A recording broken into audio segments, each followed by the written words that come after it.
Welcome to The Explainer. All right, today we're tackling something a bit different. We're going to talk about how to protect your company's most valuable stuff from threats that aren't outside the walls but are actually already inside. Yeah, think about that for a second. We spend so much time and money building these huge digital walls to keep attackers out. But what about the threats that are already on the payroll? Today, we're diving deep into a problem that doesn't, smash down the door. It's more like a slow, silent leak, draining resources from the inside, and you often don't even notice it's happening until the damage is done. So this sneaky internal threat, it actually has a name. It's FWA, which stands for fraud, waste, and abuse. And honestly, you can think of it like a three-headed monster that, if you let it run wild, can seriously cripple an entire organization. Okay, so what is FWA, really? Well, it's a massive umbrella term. It covers a whole range of things, from someone deliberately stealing money to an employee just making a simple but really costly mistake. But the one thing that ties it all together, it's any action, intentional or not, that wastes or misuses the company's precious resources. All right, let's talk impact. The most obvious one? It's a direct hit to the wallet. We're talking serious financial loss. And it's not just about, revenue disappearing. Think bigger. Think about inflated bills from vendors that don't even exist, or the crushing legal fees you face after a data breach. All of it just eats away at the company's financial core. But the damage isn't just about money. It goes way deeper. These kinds of incidents can absolutely destroy the one thing you can't just buy back: trust. Once word gets out that there's fraud or serious mismanagement, the confidence of your customers, your partners, your investors, it can vanish, just like that, overnight. And here's the thing. In the world we live in now, with all these regulations, failing to stop this stuff isn't just bad business, it can be flat out illegal. You could be facing massive fines from regulators, for violating rules like GDPR or HIPAA. We're talking about penalties that can put your entire ability to operate at risk. And on top of all that, these problems can bring your day-to-day operations to a screeching halt. Just picture it. You've got long, drawn-out investigations, you have to lock down critical systems, maybe you've lost essential assets. It all creates these huge delays and just tanks productivity for everyone. Okay, so let's get into the nitty-gritty. What does one of these, digital heists actually look like? How does a fraudster get past the company's defenses? You might be surprised at how basic some of the methods can be. So, one of the most common ways in is through something called procurement fraud. This is where the whole process of buying stuff for the company gets corrupted. We're talking about things like vendors working together to rig bids, or an employee taking kickbacks to give a contract to a supplier who's way overpriced. It's a direct pipeline for siphoning cash right out of the company. Then there's this other really clever scheme, the ghost employee. This is a classic move in payroll fraud.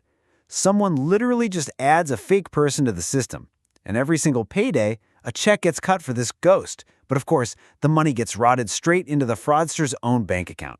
Sneaky, right? And it's not just about cash. There's also the direct theft of company property, what we call asset misappropriation. And look, we're not just talking about someone swiping a laptop anymore. In today's world, the real prize is digital. It's the theft of things like software licenses, customer data, or your most valuable intellectual property. The very secrets that give you an edge over the competition. Right, so this is the key. These heists, these schemes, they don't just happen out of nowhere. They happen because there are already cracks in the walls of the fortress. There are vulnerabilities just waiting to be exploited. Yeah, these things are only possible because of those cracks in the foundation. And usually it boils down to four main root causes: a lack of internal controls, not enough oversight, poor vendor management, and frankly, not training your employees properly. Let's really zero in on that first one, the lack of controls, to see just how bad it can be. Think about it. A lack of internal controls. It's literally like leaving the vault door wide open. In a weak system, you might have one single person who can both approve an invoice and then pay that same invoice. That is a recipe for disaster. But in a strong system, you segregate those duties. One person approves, a different person pays. That simple check and balance system makes it so much harder for fraud to slip through unnoticed. Okay, so we've seen the problem, we've seen what causes it. So the big question is, how do you fight back? How do you build a stronger, more resilient digital fortress that can actually stand up to these kinds of internal threats? Well, the answer isn't some magic silver bullet. It's about building a comprehensive, multi-layered defense. You need a strategy where every single piece reinforces the others. So you start with clear policies and those strong controls we just talked about. Then you back that up with regular risk assessments to find your weak spots, and you train your employees so they become like a human firewall. Then you layer on top of that your cybersecurity tools, better vendor management, and a rock-solid plan for what to do when something inevitably goes wrong. Let's just double-click on what we mean by robust internal controls, because it's so important. We just saw how weak controls can fail you. Strong controls mean having specific, non-negotiable procedures in place. Things like separating who does what, requiring approvals for any spending, doing regular audits, and keeping detailed records of everything. You need that paper trail. But here's the thing. The ultimate defense isn't just building stronger walls.